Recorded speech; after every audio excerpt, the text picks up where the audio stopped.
découragé. Parfois, on vient dans la présence du Seigneur, on se dit, bah, qu'est-ce que je m'en vais même faire? Mais c'est là où le Seigneur nous ressource, c'est là où le Seigneur nous remplit. Il est important au fait que quand nous venons dans des réunions comme ça, il est important que quand nous venons dans des rencontres comme ça, nous puissions avoir au fait, je ne sais pas comment dire ça, des objectifs au fait, de dire, bon, je m'en vais dans la présence du Seigneur, et si je vais dans la présence du Seigneur, ce n'est pas pour sortir tel que je suis rentré. Parce qu'on ne rentre pas dans la présence du Seigneur et on sort tel qu'on est rentré. Ton désir quand tu viens en réunion, ce n'est pas juste venir au fait assister à tout un programme qui est mis en place. Voilà, on va faire ci, on va faire ça, après on va faire ça, après moi je rentre. Non, si tu viens comme ça, j'ai envie de te dire au fait, reste à la maison. Si tu viens en assemblée, aux réunions comme ça, parce qu'il faut que je vienne, et puis on fait ce qu'il y a à faire, et moi je rentre, c'est que vaut mieux rester à la maison en fait. Vaut mieux rester à la maison. On doit venir dans la présence du Seigneur étant assoiffé. Assoiffé de voir quelque chose de nouveau venant du Seigneur. Quand on vient dans la présence du Seigneur, on doit venir avec la soif que là, aujourd'hui, je dois recevoir quelque chose venant du Seigneur. Quelque chose venant du Seigneur. Et il faut persévérer en fait, par rapport à la communion fraternelle, il faut persévérer. Nous sommes à un temps où la communion fraternelle est très importante pour nous tous autant que nous sommes. Nous sommes à un temps où la communion avec des frères, la communion avec des sœurs, la communion avec des personnes qui cherchent le Seigneur est très importante. Et la Bible va nous dire quelque chose, c'est Paul qui va le dire à Timothée, il va dire, fuis les passions de la jeunesse, recherche la justice, la paix, la foi et toutes ces choses avec ceux qui invoquent le Seigneur d'un cœur pur. Nous sommes à un temps où nous devons chercher le Seigneur avec ceux qui invoquent le Seigneur d'un cœur pur, d'un cœur vrai. Et quand on parle de chercher le Seigneur, on parle simplement de la communion avec des frères, de la communion fraternelle. De la communion fraternelle. Et nous sommes à un temps où l'ennemi a tellement créé des choses dans le cœur des hommes, des enfants du Seigneur pour les distraire, pour les décourager. Au point où beaucoup ne veulent même plus s'assembler. Au point où beaucoup n'aiment même plus la communion fraternelle. Et comment l'ennemi réussit à le faire? Ce n'est pas des choses au fait qui met autour de nous. Ce n'est pas des obstacles, des difficultés qui met autour de nous. Et cela nous décourage. Ce n'est pas des erreurs parfois qu'on peut faire. Et par ces erreurs, l'ennemi va te faire croire que non, là, Dieu ne prend plus plaisir à ta vie. Dieu, tu n'es plus agréable à Dieu. Et ces personnes, en fait, se découragent à cause de quelque chose qu'il a eu à faire. L'ennemi est passé par là pour s'aimer le découragement. Et aujourd'hui, beaucoup ont fui la communion. Beaucoup n'aiment plus la communion fraternelle. Et c'est important, en fait, quand nous venons là, c'est parce que nous voulons voir le Seigneur. Quand nous venons là, c'est parce que nous voulons chercher la face de Dieu. Quand nous voulons là, c'est parce que nous voulons encore un plus de Dieu. Parce que de nous-mêmes, nous ne pouvons pas aller jusqu'au bout. On a besoin du Seigneur. C'est pourquoi la Bible va dire dans le livre des psaumes là-bas qu'il est bon pour les frères de demeurer ensemble. La Bible insiste sur ça. Il est bon pour les frères de demeurer ensemble. Demeurer ensemble ici, ce n'est pas juste, voilà, être ensemble, voilà comment on se retrouve là. C'est bien aussi d'être ensemble comme ça, mais c'est aussi bien d'être ensemble en esprit, d'être unis dans un même esprit. Avoir une même pensée. Et la pensée que nous devons avoir, c'est la pensée du ciel. C'est la pensée du royaume, c'est de voir Jésus tel qu'il est. C'est la pensée qui doit nous animer.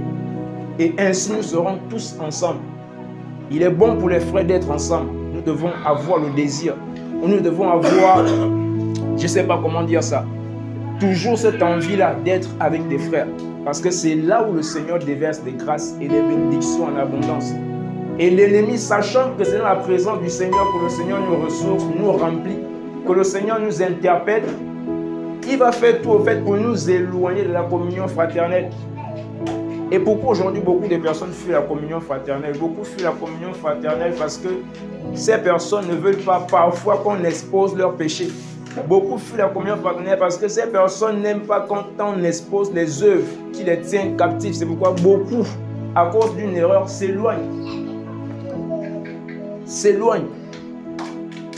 Et les personnes au fait qui fuient la communion fraternelle, ce sont des personnes qui aiment la mort. Parce que si tu n'aimes pas la communion fraternelle, c'est que tu aimes la mort. Regardez un peu une mère poule qui a ses poussins. Regardez un peu quand l'épervier, c'est l'épervier non, qui rôde souvent. Voilà. Quand il rôde parfois pour chercher à prendre une bébé poule, voilà, la mère poule protège toujours ses petits. Vous voyez? Protège toujours ses petits. Imaginez, il y a un qui s'éloigne. L'épervier fait comment? Il profite de l'occasion, il fait quoi? Il ramasse. Donc c'est comme ça on fait la communion fraternelle. Quand on se retrouve seul et on ne veut plus être avec des frères, on dit souvent qu'ensemble, on est fort. Quand on est ensemble, on est plus fort. Mais quand on est seul, on peut être fort, mais on va manquer de force à un moment donné. On va combattre, on va lutter, mais à un moment donné, on va lâcher. C'est pourquoi la communion avec des frères est très importante. La communion avec des sœurs est très importante. La communion fraternelle est très importante dans ces derniers temps. Très importante. Est très importante. Donc vraiment, recherchons la communion. Recherchons la communion avec des frères. Et quand on vient comme ça, c'est parce que nous voulons voir le Seigneur. Nous voulons voir le Seigneur. Ne soyons pas juste dans la religion. Voilà, on sait que mardi, vendredi, on vient. Voilà, prends pas. Si c'est comme ça, en fait, c'est qu'on est en train de perdre le temps, en fait. Quand on vient, on doit voir la soif. La soif d'être rempli, la soif d'être touché, la soif d'être restauré, la soif de sortir avec quelque chose de nouveau dans la présence du Seigneur. Que ce soit une parole, que ce soit je ne sais pas quoi, mais tu dois désirer quelque chose. Quelque chose. Et persévérons également. Persévérons également. Persévérons. Accrochons-nous au Seigneur. Malgré les difficultés, malgré les temps qui sont durs, malgré les occasions qui se présentent à nous pour nous décourager, persévérons. J'ai envie de nous encourager ce soir à persévérer. À persévérer dans la marche, à persévérer dans la foi. Parce que le Seigneur est en train de revenir. Le Seigneur est en train de revenir. Il est en train de revenir. On ne connaît ni l'heure, on ne connaît ni le jour, on ne connaît ni le moment. Il revient. Il va dire, il reviendra comme un voleur dans la nuit. Quand un voleur vient te visiter chez toi, il ne te dira jamais à quel moment il va venir. C'est la même chose avec le Seigneur. C'est la même chose. Donc aimons la communion avec les frères. Aimons la communion fraternelle, surtout avec des frères qui aiment le Seigneur. Paul va dire à Timothée, recherche d'appel à la justice de la foi avec ceux qui invoquent le Seigneur d'un cœur pur. Parce qu'aujourd'hui, on a affaire à des frères, à des sœurs, à des personnes qui invoquent le Seigneur, mais pas d'un cœur pur. Qui invoquent le Seigneur, pas d'un cœur pur. Et le Seigneur va dire au fait que ce peuple m'honore du bout des lèvres, mais son cœur est éloigné de moi. Des personnes qui honorent le Seigneur du bout des lèvres, qui ont Jésus du bout des lèvres, mais leur cœur est éloigné de Dieu. Et si tu t'assembles avec de telles personnes, tu ne peux pas grandir dans ta marche. Tu ne peux pas grandir dans la foi. Tu ne peux pas persévérer. C'est pourquoi il est important d'invoquer le Seigneur, de chercher le Seigneur, de persévérer avec le Seigneur, avec des personnes qui l'invoquent d'un cœur pur et d'un cœur sincère. C'est très important en fait. Nous sommes dans les derniers temps. Nous sommes dans les derniers temps. Dans les derniers temps. Nous sommes dans les dernières secondes. Nous sommes au tournant. Et c'est important au fait de nous rendre compte. C'est important au fait de prendre conscience que nous sommes à la fin. Qu'il n'y a plus le temps. Il n'y a plus le temps au fait. Donc cherchons le Seigneur. Que celui qui veut être enlevé, que celui qui veut être avec Jésus, persévère simplement. C'est la persévérance. C'est la persévérance. Peut-être tu veux te décourager parce que tu as demandé quelque chose au Seigneur depuis longtemps. Tu n'as pas encore vu la chose. Peut-être depuis que tu viens à l'église, tu demandes un truc. Peut-être depuis que tu as accepté le Seigneur, tu as demandé une chose au Seigneur et tu ne vois pas la chose jusqu'à aujourd'hui. Mais j'ai envie de te dire, tu n'as pas encore vu la chose, c'est vrai. Mais continue à persévérer. N'abandonne pas parce que tu n'as pas encore vu ce que tu demandes au Seigneur. N'abandonne pas parce que tu n'as pas encore vu l'accomplissement de tes requêtes. Ne sors pas de la présence du Seigneur parce que tu n'as encore rien vu. Mais reste dans la présence du Seigneur parce que c'est là où tout est possible. Demeure attaché au Seigneur parce que c'est là où tout est possible.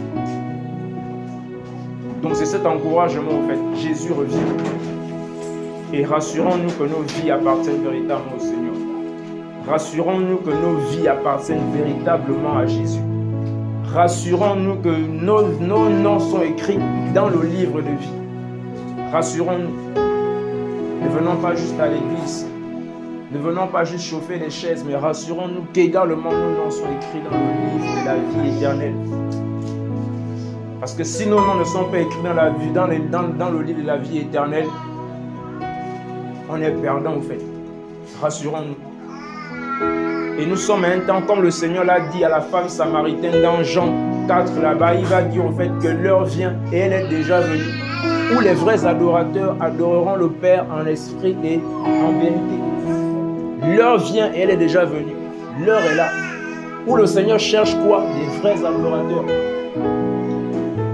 Quand on voit les vrais adorateurs, on peut se dire que le Seigneur cherche des chantres, des personnes qui ont des belles voix, des personnes qui vont chanter bien. Non, ce n'est pas ce qui impressionne Dieu. Il y a des gens, il y a des anges qui le font aussi là-bas, qui se prosternent nuit et jour et qui crient Saint, Saint, Saint et l'Éternel des armées. Le Seigneur n'a plus besoin de ce que nous faisons. Ça n'impressionne pas Dieu. Les adorateurs que le Seigneur cherche, ce sont des personnes qui se donnent entièrement à Dieu. Les adorateurs que le Seigneur cherche, ce sont des personnes qui se sont offerts en sacrifice à Dieu. Les adorateurs que le Seigneur cherche en ce temps, ce sont des personnes qui se sont offertes totalement à Dieu. Ils sont les adorateurs dont Dieu recherche aujourd'hui. Ce sont des adorateurs que Dieu recherche maintenant. Les personnes qui se sont données, les personnes qui se sont confiées, les personnes qui se sont sacrifiées totalement à Dieu. Aujourd'hui, on ne trouve plus les adorateurs. Aujourd'hui, il n'y a plus les adorateurs. Il n'y a plus les adorateurs. Il n'y a plus des personnes qui disent à Dieu, Seigneur, prends-moi. Prends-moi. Comme ce cantique qui dit, prends-moi, Seigneur, dans mon état, j'ai déjà soutenu. Dieu ne peut pas soutenir ta foi si tu ne te donnes pas totalement à lui. Et c'est pour important que nous puissions être ces adorateurs dont Dieu recherche. Il va dire car Dieu est esprit. Et ceux qui l'adorent, l'adorent en esprit et en vérité. L'adoration, c'est en esprit. L'adoration, ce n'est pas ce qu'on fait, ce n'est pas dans la chair, c'est en esprit. Véritable adoration, c'est en esprit. Ce n'est pas la chair, ce n'est pas ce qu'on voit. Ce n'est pas ce qu'on voit. Ce n'est pas la belle voix. Ce n'est pas ça l'adoration. L'adoration, c'est en esprit. Et comment adorer Dieu en esprit? C'est la vie que tu rends à Dieu. Parce que l'adoration dont Dieu prend plaisir, c'est un parfum en fait. C'est un cœur brisé. C'est un cœur en fait qui ne se soucie plus de lui-même. Mais un cœur qui se soucie des besoins du Seigneur. L'adoration, c'est ça. On a vu Abraham qui adorait le Seigneur. L'adoration qu'Abraham a offert au Seigneur, c'était quoi? Est-ce que c'était les cantiques? C'était quoi l'adoration d'Abraham? Il a offert son fils, Isaac, tout ce qu'il avait. Est-ce que tu es prêt à donner ton Isaac à Dieu? C'est ça l'adoration. Isaac, c'est ce que tu aimes. Isaac, c'est ce dont tu es attaché. Isaac, là, c'est ce petit copain-là que tu ne veux pas abandonner. Est-ce que tu es prêt à donner ça à Dieu? C'est l'adoration. Isaac, c'est quelque chose qui a pris la place de Dieu dans ton cœur. Est-ce que tu es prêt? Est-ce que tu es prêt à donner cette chose? Dis Dieu, prends. Abraham va vous faire son fils, son unique, Isaac, son Isaac à Dieu. Et Abraham va dire à ses serviteurs, restez ici. Moi et l'enfant, nous allons sur la montagne pour faire quoi? Pour adorer Dieu. Ils ne sont pas allés pour chanter, ils sont allés adorer Dieu. On a vu Abel qui a offert quelque chose au Seigneur et que le sacrifice d'Abel a plu au Seigneur. C'était quoi? C'était l'adoration. Pourquoi l'adoration? Pourquoi le sacrifice de Caïn n'a pas plu à Dieu? Parce que premièrement, l'adoration, pour adorer véritablement le Seigneur, j'ai fini par comprendre que pour adorer véritablement le Seigneur, il faut que nous puissions être totalement à Dieu. On ne peut pas adorer le Seigneur si nos vies n'appartiennent pas totalement à Dieu. On ne peut pas offrir l'adoration véritable à Dieu si nos cœurs n'appartiennent pas véritablement au Seigneur. il n'y aura pas d'adoration. Et la Bible nous dit au fait qu'avant que le Seigneur n'agréait le sacrifice d'Abel, le Seigneur agréait d'abord la vie d'Abel. La vie d'Abel plaisait à Dieu. Donc parfois on peut chanter, parfois on peut crier, danser, sauter, faire beaucoup de choses. Et Dieu n'agrée pas ça au fait. Quand le Seigneur aime l'odeur de notre adoration, il rejette, il dit, je ne prends pas plaisir de vos chants. Pourquoi? Parce que nos vies n'agréent pas le Seigneur. On peut faire beaucoup de choses. Dans la présence du Seigneur, parfois on peut pleurer, on peut s'enrouler au sol. Mais si nos vies n'agréent pas à Dieu, si le parfum qui sort de nous n'est pas un parfum de bonne odeur, c'est zéro en fait. C'est pourquoi Dieu cherche des adorateurs. Il va dire, l'heure est venue, elle est déjà là, où le Seigneur cherche des vrais adorateurs. Parce que la trompette, quand la trompette va sonner, ce sont les vrais adorateurs qui vont monter. Ce sont les vrais adorateurs qui continueront à adorer le Père. Dieu ne vient pas prendre les faux adorateurs, mais les vrais. Et pour être un vrai, il faut qu'on se donne au Seigneur. Pour être un vrai, il faut qu'on se donne à Jésus. Il va dire dans Romains 12, offrez-vous au Seigneur. Je vous exhorte, frère, à vous offrir au Seigneur comme des sacrifices vivants, saints et agréables. L'adoration, nous donner à Dieu. Je vous assure, on peut faire beaucoup de choses. On peut sacrifier des mois, on vient à l'église.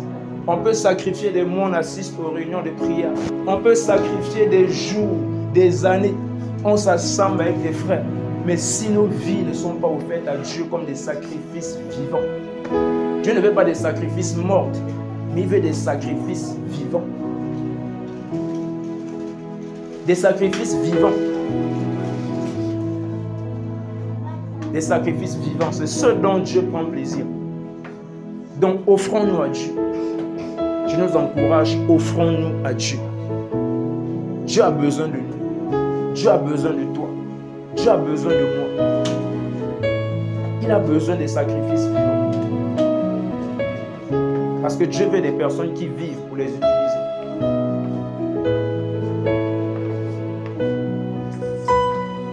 Donc offrons-nous à Dieu. Et rassurons-nous que nous sommes un sacrifice. Il y a un cantique qui dit, je monte sur l'autel, je suis un sacrifice. Vous connaissez le cantique? Je monte sur l'autel, et je suis un sacrifice. Brise-moi. C'est un Congolais qui me chante. Et nous devons être ces sacrifices-là qui montent sur l'autel et dire au Seigneur, Seigneur, je suis sur l'autel. Moi le premier qui parle.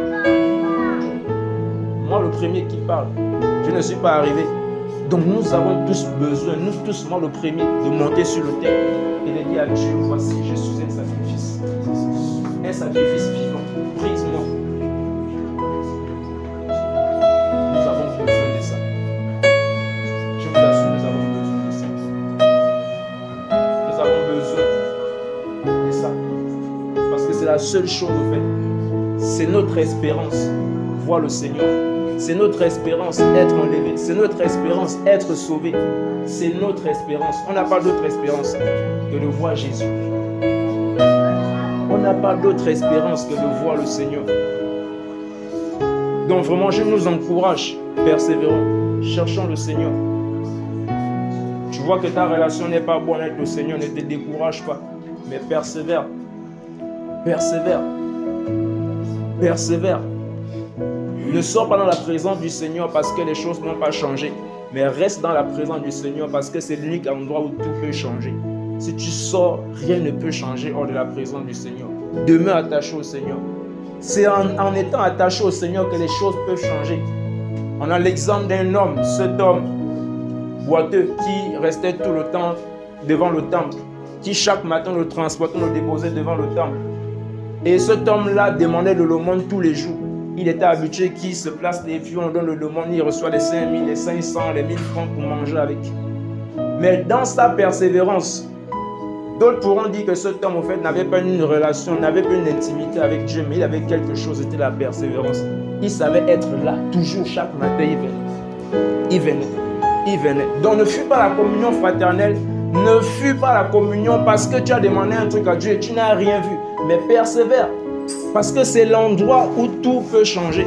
C'est l'endroit où Dieu va te visiter. Ne sois pas de la présence du Seigneur. Ne te décourage pas, mais persévère. Cet homme-là s'attendait un jour à quelques billets d'argent. Il a reçu plus que les billets d'argent. Il a reçu les billets. Pourquoi? Parce qu'il était persévérant. Pourquoi? Parce que malgré qu'on le voyait là tous les jours, il ne faisait que venir. Il pouvait se décourager que mais il s'attendait à peu de choses. Mais le Seigneur a fait plus que ce qu'il attendait. Parfois, c'est quand tu t'es découragé. C'est parfois quand tu veux te décourager que ta bénédiction est tout près là. Que le Seigneur veut déverser ses bontés dans ta vie. Persévère. Donc l'encouragement, au fait, c'est nous encourager à persévérer, à nous attacher au Seigneur et à nous rassurer que nous sommes des sacrifices. Vraiment des sacrifices devant le Seigneur. Que nous sommes vraiment offerts au Seigneur. Que nous sommes véritablement des vrais adorateurs que le Seigneur recherche dans Matthieu, dans Jean 4. Rassurons-nous que nous sommes ces adorateurs. Parce que ce sont les adorateurs dont le Seigneur prend plaisir et les adorateurs que le Seigneur recherche. Vraiment, c'est l'encouragement pour nous. Persévérons. C'est vrai que ce n'est pas facile. Le Seigneur n'a jamais dit que ça devait être facile. Il n'a jamais dit que la marche devait être facile. Il a dit que ça devait être compliqué. Tu vas vivre des rejets, tu vas vivre des moqueries. On va te rejeter, on va t'insulter à cause du nom de Jésus. Mais persévère. On va te dire des choses. Que ton Jésus là, qu'est-ce qu'il fait dans ta vie? Ton Jésus là, tu le sers tous les jours, mais pourquoi cette situation dans ta vie? Pourquoi tu vis ça? Pourquoi ça là, ça t'arrive? Mais n'écoute pas ce qu'on te dit, mais persévère. Crois que ton Rédempteur est vivant. Parce que le Rédempteur de Job, c'est ton Rédempteur. Les gens disaient que Job, pour lui, c'est fini. Mais Job savait à qui il avait affaire. Job connaissait son Dieu. Et malgré tes situations, malgré tes pleurs, malgré ce qu'on peut te dire, persévère. Accroche-toi à Jésus. Accroche-toi au Seigneur. Donc, vraiment, c'est cet encouragement-là. Accrochons-nous. Si tu avais l'intention d'abandonner le Seigneur, si tu avais l'intention voilà, de faire quelque chose au fait qui va t'éloigner de Dieu, si tu avais l'intention de dire voilà, je vais continuer à vivre ma vie, voilà en tout cas la marche chrétienne, j'abandonne, j'ai envie de te dire, n'abandonne pas, mais persévère. Ne regarde pas tes erreurs, parce que l'amour de Dieu est plus grand que tes erreurs. Ne regarde pas ce que tu as fait hier, parce que l'amour que Jésus a pour toi est plus fort, est plus puissant que ce que tu as fait hier comme bêtise. Donc persévère, accroche-toi au Seigneur. Accroche-toi. Ce n'est pas le temps d'abandonner, mais c'est le temps de nous accrocher. C'est le temps où si tu avais lâché le pan de la robe du maître, c'est le temps de recourir et aller rattraper le pan de la robe du maître et dire non, là je ne vais plus lâcher. C'est vrai, parfois on peut lâcher parce que c'est dur, c'est difficile. Mais on peut repartir, rattraper le pan de la maître du maître. Le pan de la robe du maître et rattraper ça et de dire au maître, maître, je ne vais plus te lâcher jusqu'à la fin. Donc persévérons, persévérons, persévérons, approchons-nous à Jésus. Parce qu'à chaque moment la trompette peut sonner et on va plus se revoir. Si la trompette sonne là, on ne va plus se revoir. Il n'y aura plus des rencontres avec des frères, il n'y aura plus des réunions. Si on est prêt, on partira. Si nous sommes des vrais adorateurs, on partira. Mais si on était dans les apparences, on va rester. On va rester. Persévérons. Je vous assure, persévérons. Accrochons-nous au Seigneur. La marche n'est pas facile. Je vous assure, tous les jours on lutte. Tous les jours on lutte. Tous les jours que Dieu fait, on lutte.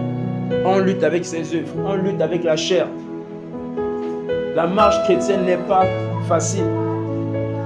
Mais persévérons, accrochons-nous.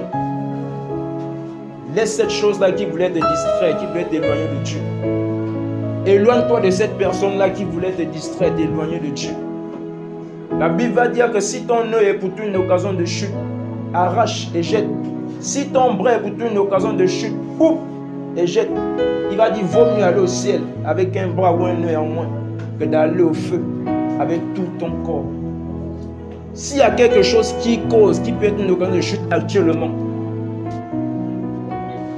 Le Seigneur m'a béni avec un cantique qui disait que si ma grâce a pour cause ma chute, alors je l'abandonne. Si mes amis ont pour cause ma chute, je les abandonne. Si mon mariage a même pour cause ma chute, j'abandonne ça. Donc si quelque chose est pour toi une occasion de chute, j'abandonne. Si quelque chose autour de toi est pour toi une occasion de chute, peut t'empêcher de suivre le Seigneur, vaut mieux laisser cette chose. Vaut mieux laisser cette chose que de garder cette chose et finir dans le feu avec cette chose.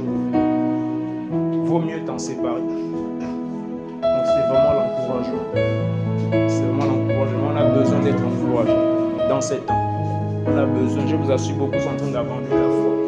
Beaucoup sont en train de renoncer là-dehors. Beaucoup sont en train de renoncer ouvertement au Seigneur, de blasphémer, régner le Seigneur. Beaucoup sont en train de le faire. Et nous devons nous accrocher.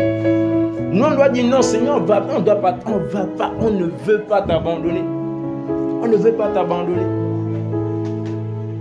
On ne veut pas t'abandonner.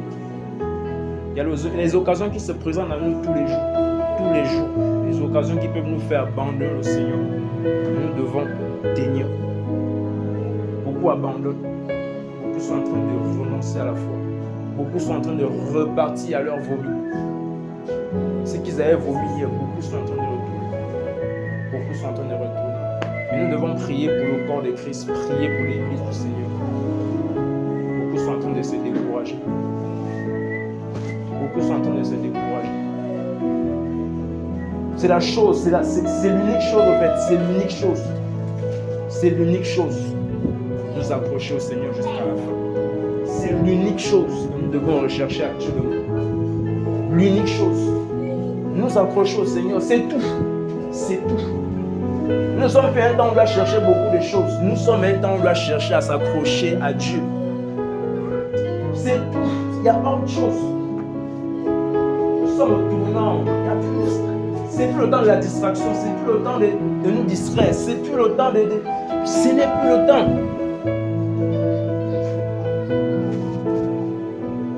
Ce n'est plus le temps. Et j'ai compris que c'est le temps pour moi-même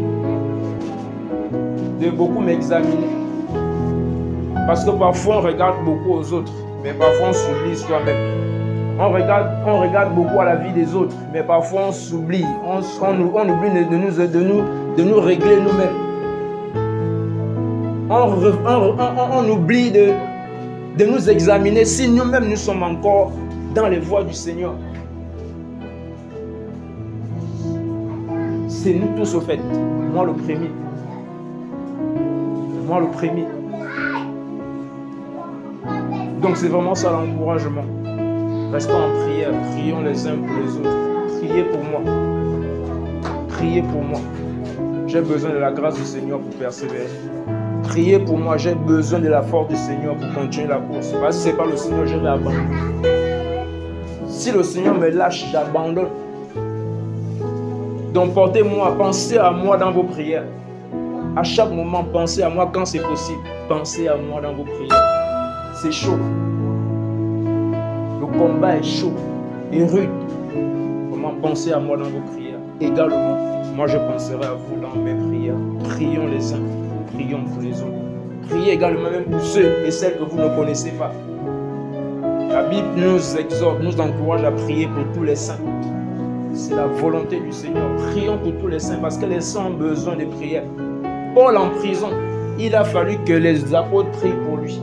Il y a des frères qui vivent des choses, des temps difficiles. Il faut que nous puissions les prier pour eux, même si on ne les connaît pas. Mais prier pour le corps du Seigneur, le corps de Christ, pour que ces personnes puissent être encouragées, fortifiées dans la foi. Donc c'est vraiment cet encouragement que je voulais nous donner ce soir, juste pour nous encourager, pour booster notre foi et nous dire de nous lever et de continuer la course. Rien ne peut nous arrêter. Satan, c'est un menteur. Rien ne peut nous arrêter. Persévérons, persévérons, persévérons, persévérons jusqu'à la fin. Donc c'est vraiment cet encouragement-là que le Seigneur soit béni. Amen. Amen.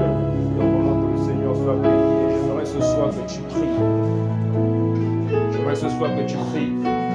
pendant que le Seigneur, voilà, parlait, peut-être tu t'es reconnu dans quelque chose, tu t'es reconnu, le Seigneur a sûrement parlé à ton cœur. Et j'aimerais que tu t'ouvres au Seigneur, au fait. J'aimerais que tu ouvres ton cœur. Je ne vais pas te dire prie comme ça, mais j'aimerais que toi-même tu ouvres ton cœur. Tu dis au Seigneur. Tu dis au Seigneur ce qui est dans ton cœur.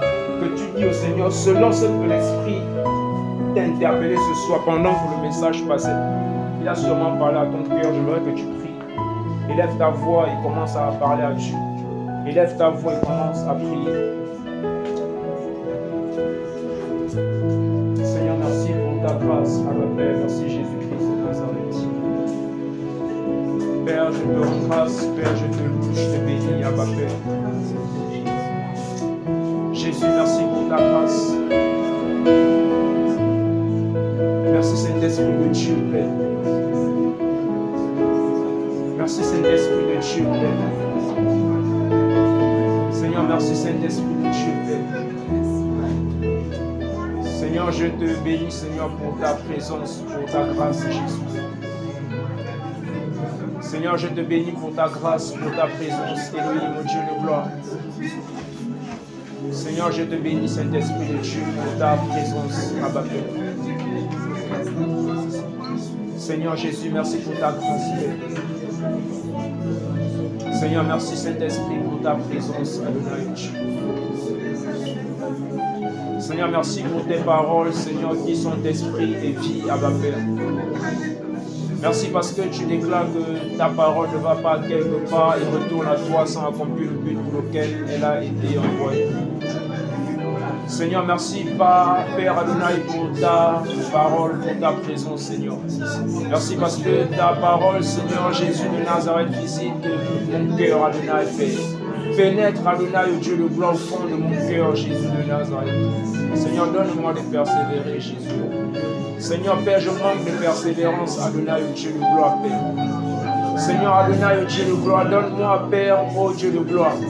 Seigneur Adonai, au Dieu, de persévérer davantage, de persévérer davantage, de persévérer davantage, de persévérer davantage.